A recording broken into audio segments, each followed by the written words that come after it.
தினம் தினம் உன்னை பார்க்கையில மனம் விட்டு பேச துடிக்கிறேன்.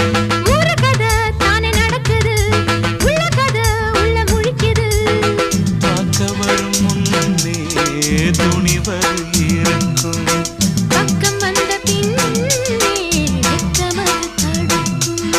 சிப்பிக்குள்ள முத்தம் போல நெஞ்சுக்குள்ள காதல மூடி மூடி வைப்பதும் ஏனோ. தொண்டக்குழி வரைக்கும் அலையின வார்த்தையும் வந்து வந்து திரும்புது ஏனோ. சொல்லாமத்தானே இந்த மனசு தவிக்குது.